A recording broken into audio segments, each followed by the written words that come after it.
கர்த்தருடைய பரிசுத்த நாமத்துக்கு மகிமை உண்டாகட்டும். மறுபடியும் ஒரு விஷயம் நான் உங்களை வாழ்த்துகிறேன்.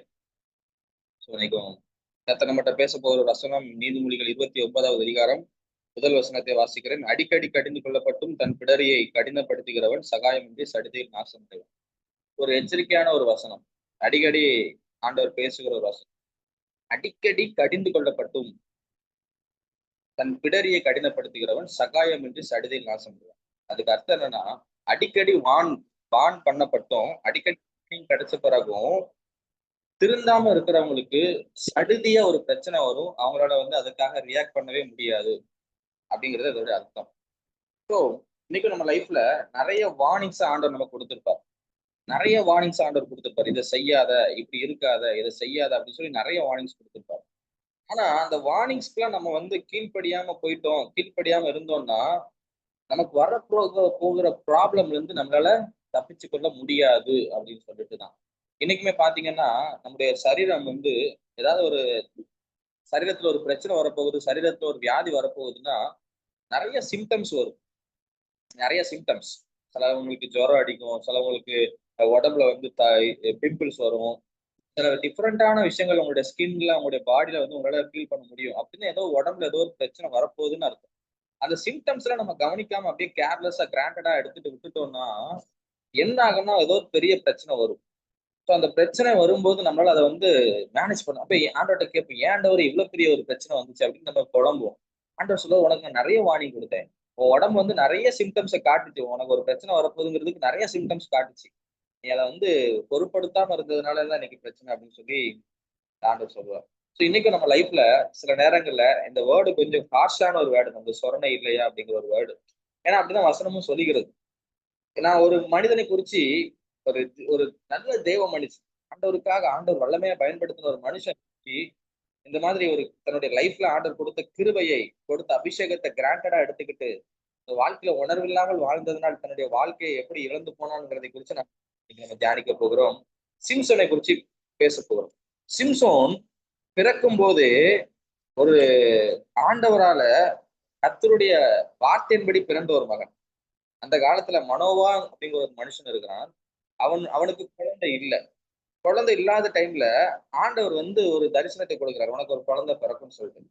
அப்ப அந்த குழந்தையை வளர்க்கும் போது சில ரூல்ஸையும் சொல்றாரு. என்ன ரூல்ஸ் சொல்றாருன்னா, உனக்கு ஒரு குழந்தை பிறக்க போகுது. அந்த குழந்தை திராட்சை ரசமும் மதுபானமும் குடிக்க கூடாது, தீட்டானதை எதுவும் சாப்பிடக்கூடாது, அவன் தலையில சவரகன் கட்டி படக்கூடாது, அவன் பரிசுத்தமா வாழணும், அவன் ஒரு நசரையன். நசரையன்னா இந்த மாதிரி விரதம் எடுத்துப்பாங்க.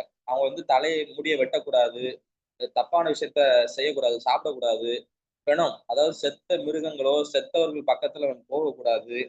அதே மாதிரி நிறைய ரூல்ஸ் இருக்கும். தவறான விஷயத்துக்கு அவன் நசரேன்கிறது இஸ்ரவேலர்களுக்கு ஒரு பெரிய ஒரு ஒரு முக்கியமான ஒரு விரதம். சோ அப்படி ஒரு முக்கியமான ஒரு ஒரு அபிஷேகத்தை சிம்சோனுக்கு தேவன் பிறக்கும் போதே கொடுத்திருந்தார். ஆனா அந்த சிம்சோன் என்னன்னா, தனக்கு ஒரு அபிஷேகம் கொடுக்கப்பட்டிருந்தாலும் அவன்கிட்ட ஒரு வீக்னஸ் இருந்துச்சு. அவன் பெண்கள் விஷயத்துல ரொம்ப வீக் தான்.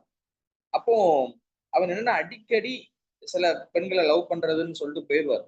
திம்னாத்ல ஒரு பொண்ணை லவ் பண்றாரு. அப்போ ஒரு 16வது அதிகாரத்துல ஒரு ப்ராஸ்டிடியூட்டா போறார். 16வது அதிகாரம் முதல் வசனத்துல ஒரு வசனம் சொல்லுகிறது, பின்பு சிம்சோன் காசாவுக்கு போய் அங்கே ஒரு வேசியை கண்டு அவரிடத்துக்கு போனான் அப்படின்னு.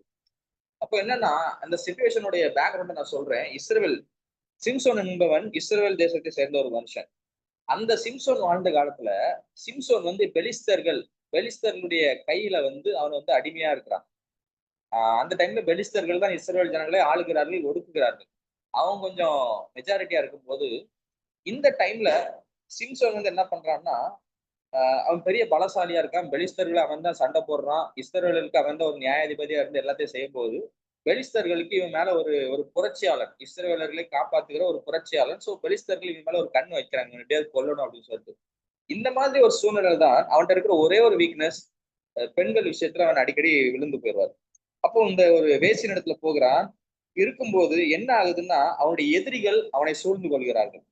அவனை சூழ்ந்து அவனை கொல்வதற்கு வந்துட்டாங்க. அப்ப என்ன பண்றான்னா, நடு ராத்திரியில எந்திரிச்சு அந்த எல்லாத்தையும் மூடிட்டாங்க. அந்த அந்த பட்டணத்தை, அந்த மதில்கள் எல்லாத்தையும் க்ளோஸ் பண்ணிட்டாங்க. அவன் என்ன பண்றான், அந்த மதிலுடைய அந்த கதவுகளையே தனியா 2 நிலைகளையும் பிடிச்சு இந்த தாழ்பாளோட பெயர்த்து தோளின் மேல வச்சு தூக்கிட்டு மலைக்கு நடந்து போகிறான். அவ்வளவு பலசாலி. அவனை யாராலையும் கண்ட்ரோல் பண்ண முடியாது. அவன் பலத்தை யாராலையும் சமாளிக்க முடியாது. அவனை யாராலையும் அழிக்க முடியாது. அப்படி ஒரு பலசாலியா இருந்தார் இந்த சிம்சோன். இந்த சிம்சோனுடைய வீக்னஸ் நான் சொன்னேன். அடிக்கடி சில பெண்களோடு அ அவர் காதல்ங்கிற பேர்ல விழுந்துருவார். இப்படி பலமா இருக்கிறான். அந்த பெலிஸ்தர்களால சிம்சோனை எதுவுமே பண்ண முடியல.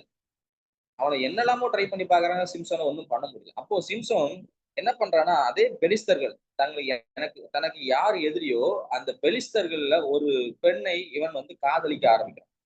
சோ அங்குள்ள அந்த பெண்கிட்ட போய் இருக்கிறான். ரொம்ப லவ் பண்றான். அந்த பெண்ணோட வீட்டுல போய் இருக்கிறான்.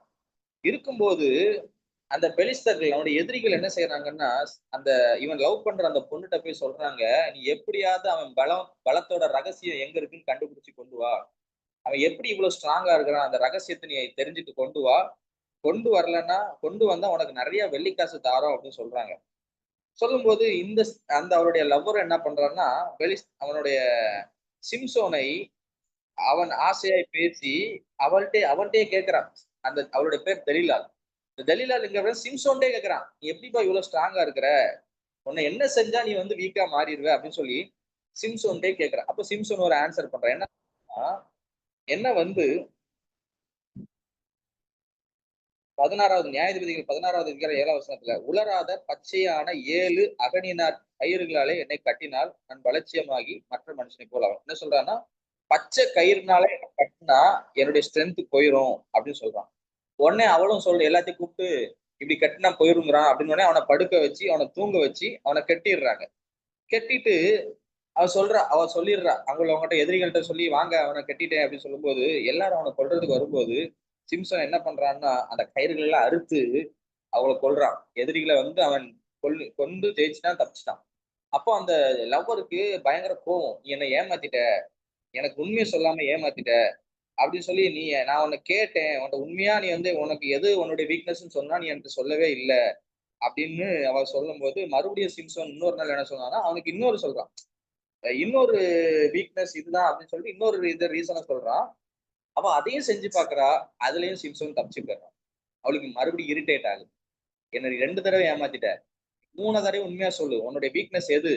இந்த இடத்துல ரொம்ப மோசமான ஒரு விஷயம் என்னன்னு பாத்தீங்கன்னா, சிம்சோனுக்கு உணர்வே இல்ல பாருங்க. 2 முறை தன்னை ஏமாற்ற ஒரு ஸ்திரீ முயற்சி செய்யும்போது, அப்பவும் கூட சிம்சோனுக்கு உணர்வு வரல. நம்ம 2 தடவை நம்மள ஏமாத்தி ஆள கூட்டு நம்மள கொல்றதுக்கு ட்ரை பண்றாங்கிறது சிம்சோனுக்கு புரியல. 3வது தடவையும் அவளோடு போகிறான். அவன் மறுபடியும் 3வது தடவையும் சொல்றான். ஒரு தப்பான ஆன்சர குடுக்குறான். 3வது தடவையும் தப்பிக்கிறான். எஸ்கேப் ஆயிடுறான். இப்போ சிம்சனுடைய எண்ணம் என்ன தெரியுமா? நம்ம எத்தனை பேர் வந்தாலும் நம்ம தப்பிச்சிடலாம் அப்படின்னு நினைக்கிறான். அப்போ மறுபடியும் அந்த ஸ்திரீட்ட அவ கொல்றதுக்கு பிளான் பண்றான்னு தெரியாமலே, உணர்வு இல்லாம, சொரணம் இல்லாம மறுபடியும் சிம்சன் போகிறான். போயிட்டு இருக்கும்போது அவன் இந்த தடவை ரொம்ப கேட்கிறான். அவன் சாகிற அளவுக்கு அவனை ஃபீல் பண்ண வைக்கிறான். இன்னைக்கு சொல்லணும்னா அவ்வளவுதான். கண்டிப்பா உன் உன் வீக்னஸ் எதுன்னு எனக்கு சொல்லியே ஆகு அப்படின்னு சொல்லிட்டு அவனை போட்டு பாடுபடுத்தி ஒரு வழியா உண்மையை வாங்கிடுறான். என்ன உண்மை? இவன் சொல்றான், நான் நசரேயன். என் தலையில பிறந்தது முதல் இன்னைக்கு வரைக்கும் சவரகன் கத்தி என் தலையில பட்டதே கிடையாது. என்னைக்கு என் தலையில கத்திய வச்சு என் முடிய வெட்டுறீங்களோ அன்னைக்கு நான் வீக்கா மாறிடுவேன் அப்படின்னு உண்மையை சொல்லிடுறான். இப்போ சொல்லிட்டு தூங்கிடுறான். அப்போ இப்போ அந்த ஸ்திரீ என்ன பண்றான்னா, இப்போ சொல்றா அவனுடைய எதிரியை கூப்பிட்டு அவன் தலைமுடியை வெட்டி, "நீ இங்க இப்போ வாங்க, இப்போ அவனை இங்க ஜெயிச்சிடலாம்னு" சொல்லி கூப்பிடுறா. இப்பவும் அந்த எதிரிகள் வராங்க. சிம்சன் 3 முறை தப்பித்தது போல இந்த முறையும் தப்பித்தரலாம்னு நினைச்சு எந்திக்கிறான். அவனுடைய பலன் அவனை விட்டு போனது அவனுக்கே தெரியல. அவனை கொண்டு போய் சிம்சோனின் கண்ணை புடுங்கி அவனை மாவரைக்க விட்டுட்டாங்க. சிம்சோனை யோசிச்சு பாருங்க. ஒரு இடத்துல 3 தடவை தப்புல மாட்டிக்கிறோம். தடவை அவ யார நேசிக்கிறானோ அவளே தன்னை கொல்வதற்கு பிளான் போட்டு கொடுக்குறான்னு தெரிஞ்சுமே 2வது தடவையும் அதே ஸ்திரீட்ட போயிறான். 3வது தடவையும் செய்யறான். 4வது தடவையும் செய்யறான். இன்னைக்கு நம்ம அப்படிதாங்க. சில நேரங்கள்ல சிம்சோனை பார்த்தா நமக்கு எரிச்சலா தான் வருது. எப்படிப்பா உனக்கு இவ்வளவு மூடா இருக்கிற? ஒருத்திங்க உன்னை அவங்க தப்பா வழி நடத்துறது கூட உன்னை கொல்றதுக்கு பிளான் பண்றது கூட உனக்கு தெரியலையா? அப்படிங்கிறது போலதான் இருக்கும். நம்ம அப்படிதான் நிறைய டைம் சில கன்னிகள் நம்ம சில விஷயத்துல மாட்டிக்கொள்கிறோம் என்று தெரிந்துமே மறுபடியும் மறுபடியும் நம்முடைய இச்சை நிமித்தமாகவோ நம்முடைய பலவீனங்களின் நிமித்தமாகவோ சில பிரச்சனைகளிலே மறுபடியும் மறுபடியும் மாட்டிக்கொள்கிறோம். ஒரு தடவை கடன் வாங்கினா நம்ம சொல்லுவோம், லைஃப்ல கடனே வாங்க மாட்டேன்னு நிறைய முடிவு எடுப்போம். இந்த கடனால நான் ரொம்ப கஷ்டப்பட்டேன்னு சொல்லுவோம். நான் மறுபடியும் போய் கடன் வாங்கிட்டு இருப்போம். சில தவறுகளை செய்வோம். செஞ்ச பிறகு என் வாழ்க்கையில இனிமே இந்த தவறே செய்ய மாட்டேன்னு சொல்லுவோம். மறுபடியும் அதே தவற செய்வோம். இப்படிதாங்க நம்ம நிறைய டைம் உணர்வு இல்லாமல், சுரணை இல்லாமல் நம்ம வாழ்ந்து கொண்டிருக்கிறோம். சிம்சோனை போல. என்ன ஆகுது? சிம்சோன் எவ்வளவு நல்ல ஒரு பலசாலியா இருந்தாரு. தன்னுடைய ஜனங்களுக்காக போராடின ஒரு நல்ல மனுஷனாக இருந்தாரு. தன்னுடைய வீக்னஸ், இந்த பெண்ணுக்கு மேல இருந்த காதலின் நிமித்தமாக அவன் உணர்வை இழந்து, அவன் தன்னுடைய பலத்தை இழந்து, அபிஷேகத்தை இழந்து போனான். இன்னைக்கு அப்படிதான் நிறைய தெய்வ பிள்ளைகள் உணர்வில்லாமல் இருந்து கொண்டிருக்கிறாங்க. ஆண்டவர் எல்லா தடவையும் என்ன காப்பாத்திடுவாரு. சிம்சன் பாருங்க, 4 தடவை தப்பிச்சிட்டான், 3 தடவை தப்பிச்சிட்டான். அப்போ அவனுக்கு மனசுல என்ன? இந்த தடவையும் நான் தப்பிச்சிருவேன், இந்த தடவையும் யார் வந்தாலும் நான் ஜெயிச்சிருவேன் அப்படின்னு. சிலர் பாவத்தோடு விளையாடி கொண்டிருக்கிறோம். இந்த பாவம் நம்ம நினைக்கிறோம், நான் அப்படியே அந்த வீடியோ நான் பார்த்துட்டு அப்படி நான் ஒண்ணுமே நினைக்க மாட்டேன், அப்படியே வந்துருவேன் அப்படின்னு நம்ம நினைக்கிறோம். நாங்க போவேன், ஆனா தப்பு பண்ண மாட்டேன். நான் குடிக்கிறவங்களோட கூட இருப்பேன், நான் சைடிஸ் மட்டும் தான் சாப்பிடுவேன், ஆனா குடிக்க மாட்டேன், இப்படிலாம் சொல்லுவோம். ஆனா நம்ம தப்பிச்சு வந்துருவேன், தப்பிச்சு வந்துருவேன் நம்ம நினைச்சு நிறைய விஷயத்த நம்ம கிராண்டடா எடுத்து கொண்டிருக்கிறோங்க. இன்னைக்கும் கொஞ்சம் சீரியஸா நம்ம மாற வேண்டிய நாட்கள். ஆண்டவர் சொல்லுகிறார், சிம்சோனை போல உணர்வில்லாதவர்களாய் செஞ்ச தப்ப மறுபடியும் மறுபடியும் செய்யாதீங்க. மறுபடியும் நான் அது நீதிமொழிகள் 23ல ஒரு வசனம் இருக்கிறது. என்னை அடித்தார்கள், எனக்கு நோகவில்லை. என்னை அறைந்தார்கள், எனக்கு சொரணை இல்லை. அதை பின்னும் தொடர்ந்து தேடும்படி நான் எப்பொழுது விழிப்பேன் அப்படின்னு சொல்லி அவர் சொல்கிறான். என்னன்னா, யாருக்கு அப்படின்னா, இந்த மாதிரி பாவத்துல விழுந்தவங்க, மதுபானத்துக்கு அடிமையா இருக்கிறவங்க, சில பாவங்கள்ல ரிப்பீட்டடா செஞ்சுட்டு இருக்கிறவங்களுக்கு இந்த பாவத்தினால வர்ற பிரச்சனையை தெரிந்துமே இந்த ட்ரக் யூஸ் பண்றவங்க எல்லாம் பாத்தீங்கன்னா தெரியும். ட்ரக் யூஸ் பண்றவங்க எல்லாம் பாத்தீங்கன்னா, அந்த ட்ரக் யூஸ் பண்றதுனால அவங்களுக்கு பிரச்சனை வரும். தெரிஞ்சுமே மறுபடியும் செய்வாங்க. தெரிஞ்சுமே செய்வாங்க. ஏன்னா அதுல இருந்து வெளியே வர முடியல. உணர்வு இல்லாமல் இருக்கிறோம். இன்னைக்கு நான் உங்களுக்கு சொல்றேங்க. இன்னைக்கு உணர்வு இல்லாமல் இருக்கிற நிலைமை ரொம்ப மோசம். ஆண்டவரே எனக்கு இன்னைக்கு ஆண்டவர்ட்ட ஒரு ஜெபத்தை நீங்க பண்ணணும்.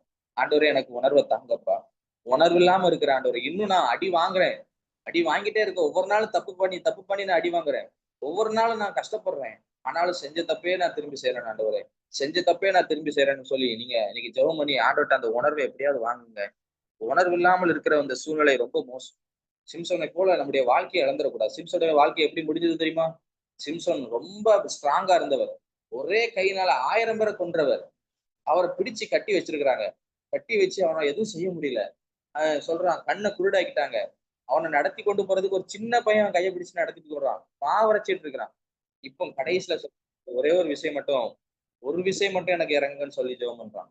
கடைசியில அவன் அந்த இடத்துல அவனும் சேர்ந்து மரித்து போகிறான். பாருங்க, இன்னைக்கு உணர்வு இல்லாமல் இருந்தோம் என்றால் கடைசியில நம்ம சந்திக்க போகிற விஷயம் மரணம். நம்ம பாடி நிறைய இண்டிகேட் பண்ணும். உங்களுடைய ஹார்ட் வீக்கா இருந்துச்சுன்னா அந்த ஹார்ட் நிறைய சிம்டம்ஸை காட்டும். இப்போ ஹார்ட் வீக் ஆகுது, உனக்கு கை வலிக்குது, உனக்கு மூச்சு வாங்குது, கொஞ்சம் ரெஸ்ட் எடு, கொஞ்சம் ஹார்ட்டை கவனி, சொல்லிக்கிட்டே இருக்கும். நம்ம அதை கவனிக்காம திரும்ப திரும்ப நம்ம உணர்வு இல்லாமல் செய்து கொண்டிருந்தோம் என்றால் ஒரு நாள் அந்த ஹார்ட் ஸ்டாப் ஆகும். அதே போலதான் ஆண்டவர் நம்மளை எச்சரிப்பார். தினந்தோறும் எச்சரிப்பார், இது செய்யாத, இந்த பாவத்தை செய்யாத, இது போகாத, செய்யாத, இப்படி பேசாத சொல்லிட்டே இருப்பார். நம்ம உணர்வு இல்லாமல் போய்கொண்டே இருந்தோம் என்றால் ஆண்டவர் நிச்சயமா அவருக்கு பனிஷ்மெண்ட் தர்றதை தவிர வேற வழியே கிடையாது. நம்மை உணர்வுள்ளவர்களாய் மாற்றுவதற்கு கடைசியாக ஆண்டவர் எடுக்கிற ஒரு ஆயுதம் நமக்கு அவர் தரப்போகிற ஒரு பனிஷ்மெண்ட். பழையற்பாட்டு காலத்துல சிம்சோன் பரிசுத்தாவி என்பது நிரந்தரம் கிடையாது. சிம்சோன் மேல இருந்த பரிசுத்தாவி அவ்வளவுதான். அவன் தப்பு பண்ணதுக்கு பிறகு அவனால ஒன்றும் பண்ண முடியல, ஆனால் ஜெபித்தான் கிடைத்தது. ஆனா புதிய ஏற்பாட்டு காலத்துல ஒரு தவறான ஒரு அது எனக்கு எப்படி சொல்லன்னு தெரியல, தவறான ஒரு புரிந்து கொள்ளுதல் இருக்கு. என்னன்னா, ஆண்டவர் என்ன செஞ்சாலும் நம்ம ஏற்றுக்கொள்வார். உண்மைதான், அவர் ஏற்றுக்கொள்வார், உண்மைதாங்க. அதுக்காக நீங்க செய்யற காரியங்களை ஏற்றுக்கொள்ள மாட்டார். உங்களை ஏற்றுக்கொள்வாரே தவிர நீங்க செய்கிற விஷயங்களை ஒரு நாளும் ஏற்றுக்கொள்ள மாட்டார். அப்போ நான் என்ன நினைக்கிறாங்கன்னா, எனக்கு கிருபை இருக்குது, அந்த கிருபை இருக்கிறதுனால நான் என்ன வேணா செய்வேன், என்ன தப்பு வேணா செய்வேன், ஆண்டவர் என்ன மன்னிப்பார். நான் தப்பு செஞ்சுட்டு ஆண்டவர்கிட்ட மன்னிப்பு கேட்டுப்பேன், ஆண்டவர் என்ன மன்னிச்சுப்பார் அப்படின்னு நம்ம நினைக்கிறோம். ரொம்ப தவறான புரிந்து கொள்ளுதல். ஆண்டவர் கிருபையை எப்படி காட்டுவார் தெரியுமா? நம்ம சொல்லி சொல்லி திருந்தல அப்படின்னா அவருடைய கிருபை எப்படி இருக்கும்னா, சில பனிஷ்மெண்ட், சில அடி, அந்த அடிதான் நமக்கு கிடைக்கிற கிருபையா இருக்கும். அடிச்சாதான் நீ திருந்துவ அப்படின்னா ஆண்டவர் நமக்கு அதையும் செய்யறதுக்கு ரெடியா தான் இருக்கிறார். இன்னைக்கு நிறையவருடைய வாழ்க்கையில வேதனை, நிறையவருடைய வாழ்க்கையில பிரச்சனை. ஏன் அந்த பிரச்சனை, ஏன் அந்த வேதனைன்னா, ஆண்டவருக்கு வேற வழி தெரியல. உங்களுக்கு அந்த பிரச்சனையை அனுமதித்தால் மட்டும்தான் நீங்க உணர்வுள்ளவர்களாய் மாறுவீங்க. ஒரு அடி விழுந்தா மட்டும்தான் நமக்கு உணர்வு வருகிறது. அதுக்கப்புறம் தான் ஐயோ ஆண்டவரே நான் ஜெபம் பண்ணாம விட்டுட்டேன், ஐயோ ஆண்டவரே நான் ஜெபம் பண்ணுகிறேன் அப்படின்னு சொல்லி நம்ம விழுகிறோம். லைஃப்ல இன்னும் நம்ம வசனம் சொல்கிறது, வாய் கட்டப்பட்டால் ஒழிய உன் கிட்டே சேராத புத்தி இல்லாத கழுதை போலவும் கோவேறு கழுதை போலவும் குதிரை போலவும் இருக்க வேண்டாம். ஒரு குதிரையோ ஒரு கழுதையோ கடிவாளத்தை போட்டு இருக்குனா மட்டும்தான் அது சொல்படி கேட்கும். கடிவாளம் இல்லாம கேட்காது. இந்த கடிவாளம் அதுக்கு கஷ்டமா தான் இருக்கும். ஆண்டவர் சொல்றாரு, நீ சொல்லும் போதே கேட்டு உன வாழ்க்கையில உன ஒரு கடிவாளம் போட்டு உன்னை இருத்தி உன்னை கஷ்டப்படுத்தி அப்பந்தான் நான் சொல்றதை கேட்பேன்னு நீ கேட்காத. அவனுக்கு சொல்லும் போதே நீ கேட்டு. கடிவாளம் போடுறதுக்கு ரொம்ப கஷ்டம். கடிவாளம் போட்டா நமக்கு ரொம்ப கஷ்டமா இருக்கும். அதான் ஆண்டவர் சொல்றாரு, உன்னை நான் அப்படி ஒரு நிலைமைக்கு கொண்டு போய் திருத்துறதுக்கு முன்னாடி நீயா திருந்துரு அப்படிங்கிறாரு. இன்னைக்கும் ஆபரேஷன் பண்றது ரொம்ப வலி மிகுந்தது. ஆனா சில நேரங்கள்ல சில வியாதிகளை ஆபரேஷன் இல்லாம சுகமாக்க முடியும். ஆபரேஷன் தேவை இருக்காது. எப்ப ஆபரேஷன் தேவை இருக்காதுன்னா, இந்த டாக்டர் முதல்ல கொடுக்குற வார்னிங்க கேட்டு அதை கரெக்டா ஃபாலோ பண்ணும்போது ஆபரேஷனுக்கு போக வேண்டிய சூழ்நிலை வராது. நம்ம லெத்தாஜிக்கா இருந்துட்டு அதெல்லாம் ஒன்றும் பிரச்சனை இல்லைங்க, பாத்துக்கலாங்க பாத்துக்கலாங்கன்னு சொல்லிட்டு கேர்லெஸ்ஸா இருந்துட்டு இருந்தோம்னா, அப்புறம் ஒரு லிமிட்டுக்கு மேல எக்ஸ்ட்ரீமா போகும்போது என்ன செய்வாங்க தெரியுமா? அந்த மெடிசின் உதவாது. மாத்திரை போட்டா எஃபெக்டா இருக்காது. மருந்து சாப்பிட்டா எஃபெக்டா இருக்காது. அப்ப டாக்டர் சொல்லுவாரு, கண்டிப்பா ஆபரேஷன் பண்ணிதான்ப்பா ஆகணும். உங்க உயிருக்கு ஆபத்துன்னு சொல்லும்போது இந்த ஆபரேஷன் பண்ணணும். ஆபரேஷன் பண்ணா தப்பிச்சிடலாம். ஆபரேஷன் பண்ணா உயிர் வந்துரும். இந்த ஆபரேஷன் பண்ணா எவ்வளவு பெரிய கஷ்டமான ஒரு ப்ராசஸ், எவ்வளவு வேதனைகள், எவ்வளவு கஷ்டம், எவ்வளவு இழப்பு, இதெல்லாம் தாண்டி தானே இந்த ஆபரேஷன் பண்ண வேணும். இன்னைக்கும் நம்ம அப்படிதான் இருக்கிறோம். உணர்வு இல்லாதவர்களா இருக்கிறதுனாலதான் சில நேரங்கள்ல ஆபரேஷன் வரைக்கும் நமக்கு போயிருது. மெடிசின்லயே நம்ம சுகமாக்கிடணுங்க. எல்லா நோய்களையுமே முடிந்த அளவுக்கு உணவுலயே சுகமாக்கிடணும். உணவு சரியா இருந்தா நம்ம மெடிசினுக்கே போக வேண்டாம். இப்ப மெடிசின் சரியா எடுத்தா நம்ம ஆபரேஷனுக்கே போக வேண்டாம். இன்னைக்கு கிறிஸ்தவ வாழ்க்கை, ஆவிக்குரிய வாழ்க்கை அப்படிங்கிறது அப்படிதான். தினந்தோறும் நம்ம ஆண்டவர் கூட நிலைச்சிருந்தோம் என்றால் நம்ம மருந்து சாப்பிட வேண்டிய அவசியம் கிடையாது. தினந்தோறும் ஆண்டவர் கூட ஆண்டவருடைய சித்தத்தை அறிந்து தினந்தோறும் அவர் சொல்கிற பாதையில போயிட்டு இருந்தோம்னா நம்ம மெடிசனும் எடுக்க வேண்டாம், நம்ம ஆபரேஷனும் பண்ண வேண்டாம். நமக்கு சர்ஜரி அவசியம் கிடையாது. இன்னைக்கும் சர்ஜரின்னு சொல்லும் போது எவ்வளவு கஷ்டமா இருக்கு. ஐயோ, சர்ஜரி பண்ணணுமா? அதுல எவ்வளவு செலவாகும், எவ்வளவு கஷ்டமா இருக்கும், எவ்வளவு வலி இருக்கும், எவ்வளவு நாள் நான் படுக்கையை விட்டு எந்திக்க முடியாது. இன்னைக்கு ஆண்டவர் சிலரை படுக்கையில வச்சிருக்காருன்னா காரணம் நம்ம இன்னும் உணர்வுள்ளவர்களாய் மாறவில்லை. சிலர் ஆண்டவர் செயல்பட முடியாமல் வைத்திருக்கிறதுக்கான காரணம் இன்னும் நம்ம உணர்வடையவில்லை. இன்னும் நமக்கு அந்த சுரணை வரல. அப்போ ஆண்டவர்ட்ட கேளுங்க, ஆண்டவரே எனக்கு அந்த உணர்வை தாங்க ஆண்டவரே. பார்வோனுடைய இருதயம் கடினப்பட்டது. ஆரம்பத்துல ஆரம்பத்துல பாருங்க, பார்வோனுக்கு ஆண்டவர் வந்து வாய்ப்பு கொடுக்குறாரு. ஃபர்ஸ்ட் எடுத்தோடனே வாதையை கொடுக்கல. வாய்ப்பு சொல்றாரு. மோசே போய் சொல்றாரு, என் ஜனங்களை ஆராதிக்கும் விடும்படி அனுப்பு அப்படிங்கிறாரு. பார்வோன் அதுக்கு ஆண்டவர் சொல்ல கேட்கறதுக்கு அவர் யாருன்ட்டான். 2வது தடவை கேட்கிறாரு. வாதம் வருது. பார்வோனுடைய இருதயம் கடினப்படுகிறது. 3வது தடவை வருகிறது, கடினப்படுகிறது. அப்புறம் ஆண்டவர் ஒரு சமயத்து மேல ஆண்டவர் பார்வோனுடைய இருதயத்தை கடினப்படுத்த ஆரம்பிச்சார். இப்ப பார்வோனுக்கு விடணும்னு நினைச்சாலும் அவனுக்கு மனசு வரமாட்டேங்குது. பார்வோனுக்கு தெரியுது, கஷ்டமா இருக்குதுன்னு தெரியுது. ஆனாலும் மனசு வரல. ஏன்னா அவனுடைய இருதயம் கடினப்பட்டு விட்டது. இன்னைக்கு நம்முடைய இருதயங்கள் அப்படிதான் இருக்குது. சிலருடைய இருதயம் கடினப்பட்டுருச்சு. நமக்கு வலிக்குது. ஆனாலும் நம்மளால திருந்த முடியல. நமக்கு தெரியுது இது பிரச்சனையா இருக்குதுன்னு தெரியுது. ஆனாலும் மனம் மாற முடியல. கடைசி வரைக்கும் அழுக, கடைசி வரைக்கும் கண்ணீர். எனக்கு தெரியுது ஆண்டவரே நான் செய்யறது தப்புதான் ஆண்டவரே. ஆனாலும் என்ன மாத்திக்க முடியல அப்படிங்கிற ஒரு நிலைமைக்கு வந்துட்டோம். அதனால சொல்றேன், நம்ம அந்த எக்ஸ்ட்ரீமுக்கு போக வேண்டாங்க. ஆண்டவர்ட்ட ஒரு ஜெபத்தை பண்ணுங்க. ஆண்டவரே என்ன உணர்வு தாங்க ஆண்டவரே. எனக்கு உணர்வு தாங்க. ஆண்டவர்ட்ட தாவீதை மாதிரி கெஞ்சுங்க. ஆண்டவரே என்னை உணர்வுள்ளவனாய் மாற்றுங்கன்னு சொல்லி கெஞ்சுங்க. இன்னைக்கு ஆண்டவர் உங்களை உணர்வுள்ளவனாய் மாற்ற வல்லமை உள்ளவரா இருக்கிறார். இன்னைக்கும் நிறைய தேவ பிள்ளைகள் சிம்சோனை போல தேவ கிருபையை இழந்து போனவர்களா இருக்கிறோம். ஆண்டுடைய கிருபையை இழந்து போனவர்களா இருக்கிறோம். ஆனா அநேகர் தங்களை வேதனைகளிலும் உருவ குத்திக் கொள்கிறார்கள். அதான் வசனம் சொல்கிறது, 2 தீமோத்தேயு 6வது அதிகாரத்துல, நீயோ தேவனுடைய மனுஷனே, ஒண்ணு நீ விலகி ஓடு, ஆலிபத்தின் இச்சைக்கு விலகி ஓடு, பண ஆசைக்கு விலகி ஓடு, ஐஸ்வர்யத்தின் மயக்கத்திற்கு விலகி ஓடு. இதெல்லாம் இருந்துச்சுன்னா அநேக வேதனைகளினால் தங்களை உருவ குத்திக் கொள்வார்களாம். சோ இன்னைக்கு ஆண்டவர் நம்மகிட்ட சொல்லுங்க, ஆண்டவர் எனக்கு உணர்வை தாங்க ஆண்டவரே. நான் செஞ்ச தப்பே மறுபடியும் மறுபடியும் செய்யக்கூடாது. நான் செஞ்ச தப்பே மறுபடியும் மறுபடியும் செய்யக்கூடாது. இந்த உணர்வு எனக்கு தாங்கன்னு சொல்லி ஆண்டவர்ட்ட நம்ம ஜெபம் பண்ணணும். இந்த நாள்ல இந்த ஜெபம் ரொம்ப அவசியமா இருக்குது. ஏன்னா நிறைய பேர் அவங்க செய்யற தப்ப புரியுது, எனக்கு தப்புன்னு தெரியுது, ஆனா என்னால அதை மாத்திக்க முடியல அப்படிங்கிற ஒரு நிலைமையில இருக்கிறோம். சிம்சனுடைய வாழ்க்கை முடிவு ரொம்ப பெரிதாகும். யூதாசால மனம் திரும்ப முடியல. இன்னைக்கு நிறைய பேர் கடைசியில மனம் திரும்ப முடியாமலே மறித்து போகிறார்கள். கடைசியில வரைக்கும் ரெக்ரெட் ரெக்ரெட்ல சாக கூடாதுங்க. என்னைக்குமே யூதாசுடைய மரணம், சிம்சோனுடைய மரணமும் ரெக்ரெட், அதாவது வருந்தி சாகுறாங்க. வருந்தி சாகுறாங்க. தாங்க பண்ண மனஸ்தாபப்பட்டு யூதாஸ் மனஸ்தாபப்படுறாரு. ஆனா மனம் திரும்ப முடியல. இன்னைக்கு நிறைய பேருக்கு மனஸ்தாபம் இருக்கு. ஆனா மனம் திரும்புதல் இல்ல. நம்ம மனஸ்தாபப்படுறோம். செஞ்ச தப்புக்காக மனஸ்தாபப்படுறோம். ஆனா மனம் திரும்ப முடியல. எவ்வளவு கொடுமையான விஷயமா இருக்கும் சொல்லி பாருங்க. இறக்கும்போது யூதாஸ் மனஸ்தாபத்தோடு இறக்குறாரு. இறக்கும்போது சிம்சோன் மனஸ்தாபத்தோடு, ஐயோ நான் அபிஷேகத்தை இழந்துட்டேனே, ஆண்டவருடைய கிருபையை இழந்துட்டேனே, என் கண்களை குருடாக்கிட்டாங்களேங்கிற ஒரு ஒரு குறையோடு மறைக்கிறார். இன்னைக்கும் மரிப்பது நிச்சயம். நமக்கு எல்லாருக்கும் மரணம் வரும். ஆனா அந்த மரிக்கும் போது பவுல் சொன்னது போல, எந்த ஓட்டம் ஜெயத்துடன் முடியணும். நான் நல்ல போராட்டத்தை போராடினேன். நான் மறிக்க கூடாதுன்னு சொல்லல. யாரும் மறிக்க மாட்டாங்கன்னு சொல்லல. மறிப்போம். ஆனா மறிக்கும் போது சந்தோஷத்தோட, எனக்கு கொடுத்த வேலையை நான் செஞ்சுட்டேன். எனக்கு உள்ள ஓட்டத்தை நான் ஓடி முடிச்சிட்டேன்னு ஒரு சந்தோஷத்தோட போ. யூதாசை போல, சிம்சோனை போல அழுது கொண்டு, ஐயோ நான் என் வாழ்க்கையை கெடுத்துட்டேனே அப்படின்னு சொல்லிட்டு மனஸ்தாபத்தோடு மறிக்க கூடாது. ஓட்டத்தை ஜெயத்தோடு முடிக்கணும். இன்னைக்கு நான் சொல்றேன், அப்படி ஒரு எக்ஸ்ட்ரீமா நம்ம போகாம ஆண்டவர்ட்ட இன்னைக்கே உணருங்க, இன்னைக்கே அழுக, ஆண்டவரே நான் இந்த தப்பை செய்யக்கூடாதப்பா, என்னை உணர்வுள்ளவனா மாற்றுங்க.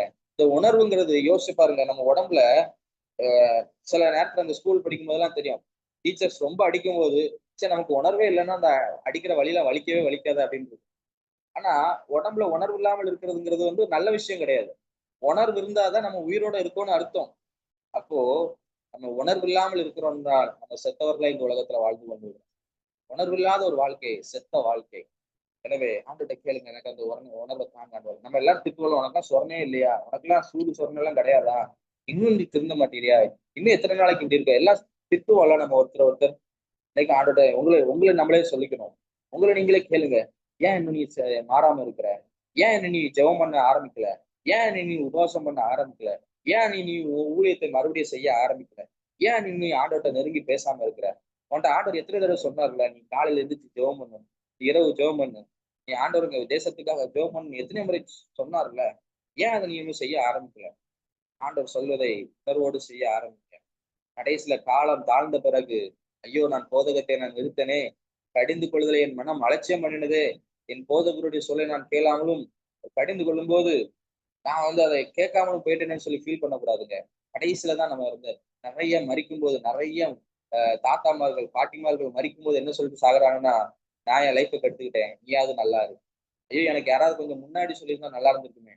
இந்த மாதிரி நிறைய பேர் வருத்தத்தோடு மரித்து போகிறார்கள். வருத்தத்தோடு மறிக்க கூடாதுங்க. நமக்கு இன்னும் நேரம் இருக்கிறது. இன்னும் ஆண்டவர் நம்ம வாழ்க்கையில நேரத்தை வச்சிருக்கிறார். இனிமேலாவது நம்ம உணர்வு உள்ளவர்களாய் சிம்சோனை போல மறுபடியும் மறுபடியும் பாவத்துக்குள்ள போய் விழாம, மறுபடியும் நம்மை அது அழிக்கும் என்று தெரிந்தும் ஆண்டவர் என் கூட இருக்கிறார் என்று நினைத்துக் கொண்டு தவறு செய்வதற்கு விரைந்து ஓடாமல், தவறு செய்வதற்கு ஆக்டிவா இல்லாம, அப்படிதான் அன்னைக்கு இஸ்ரேல் ஜனங்கள் ஒரே ஒரு காரியத்தை சொல்லி முடிக்கிறேன். இஸ்ரேல் ஜனங்கள் எகிப்துல இருந்து கானானுக்கு போகிற வழியில என்ன அடிக்கடி சொல்கிற ஒரு விஷயம். ஆண்டவர் சொல்றாரு, நான் உங்க கூட ஒரு தடவை இஸ்ரேல் ஜனங்களுக்கும் ஆண்டவருக்கும் நடுவில் ஒரு சின்ன ஒரு பிரச்சனை வந்துருது. ஆண்டவர் இஸ்ரேல் ஜனங்கள் விசுவாசிக்காமல் போனதுனால இஸ்ரேல் ஜனங்களை விட்டு விலகி போகிறார். விலகி போகிற சமயத்துல இஸ்ரேல் ஜனங்கள் சொல்றாங்க, நாங்க போய் கானானை ஜெயிப்போம்னு சொல்லிட்டு தேவனே இல்லாம யுத்தத்துக்கு போகிறாங்க. அவங்களை துரத்தி அடிக்கப்பட்டாரு. இன்னைக்கு நம்ம அப்படிதான். ஆண்டவர் நம்ம கூட இருக்கிறாருன்னு நினைச்சுட்டு நம்ம நிறைய விஷயத்த செய்ய முயற்சி செய்கிறோம், தோற்று போகிறோம். காரணம் என்ன தெரியுமா? நம்ம உணர்வு இல்லாதவர்களா இருக்கிறோம். நமக்கு தெரியல தேவன் நம்மை விட்டு போனது, நமக்கு தெரியல. சிம்சோனுக்கு தெரியல தேவன் தன்னை விட்டு எடுப்பட்டது, சிம்சோனுக்கு தெரியல. அவன் மறுபடியும் மறுபடியும் அதே பாவத்தை செஞ்சுட்டு இருக்கிறான். நேத்து எனக்கு ஆண்டவர் காப்பாத்தினாரு, முந்தனத்தை என்ன ஆண்டவர் காப்பாத்தினாரு. அது எல்லா நாளும் நடக்காதுங்க. நீங்க ஆண்டோடைய கிருபையை கிராண்டடா எடுத்துக்க கூடாது. அவருடைய மன்னிப்பை, அவருடைய நீடிய சாந்தத்தை, அதை நம்ம வந்து கிராண்டடா அலட்சியமா எடுத்துக்க கூடாது. நினைக்கிறேன் ஆண்டவர் எத்தனை தடவை தப்பு செஞ்சாலும் மன்னிப்பார் அப்படின்னு. மன்னிப்பார். அதற்கேற்ற தண்டனைகளும் கூட வருகிறது. எனவே உணர்வு உள்ளவர்களா இருந்தோம் என்றால் வரப்போகிற பிரச்சனைக்கு நம்மை காத்துக்கொள்ள முடியும். பிரச்சனை வரப்போவது நிச்சயம். யாரெல்லாம் உணர்வு இல்லாமல் இருக்கிறீர்களோ அவருடைய வாழ்க்கையில பிரச்சனைகள் வரப்போவது நிச்சயம். உணர்வு உள்ளவர்கள் முன்னாடியே தப்பித்துக் கொள்வார்கள். உணர்வு இல்லாதவர்கள் கடைசியில மாட்டிட்டு அழுவாங்க. எனவே நம்ம உணர்வு இல்லாதவர்களா இராம உணர்வோடு ஆண்டவர்கிட்ட நீ கேளுங்க, எனக்கு அந்த உணர்வை தாங்க ஆண்டவரே, நான் கேர்லெஸ்ஸா இருக்கிறேன், அலட்சியமா இருக்கிறேன், எனக்கு உணர்வை தாங்கன்னு சொல்லி ஜெபம் பண்ணுங்க. கர்த்தர் வரப்போகிற பிரச்சனைக்கும் உங்களை பாதுகாக்க வல்லவரா இருக்கிறார். சோ இன்னைக்கும் நிறைய பேர் கடைசியில உட்கார்ந்து அழாம முதல்ல ஆண்டோட ஜெபம் பண்ண ஆரம்பிச்சீங்கன்னா நீங்க நிறைய பிரச்சனைகள் இருந்து உங்களை காப்பாற்றிக் கொள்ள முடியும். கர்த்தர் உங்களை வழி நடத்துவாராக, ஆசீர்வதிப்பாராக. ஆமென்.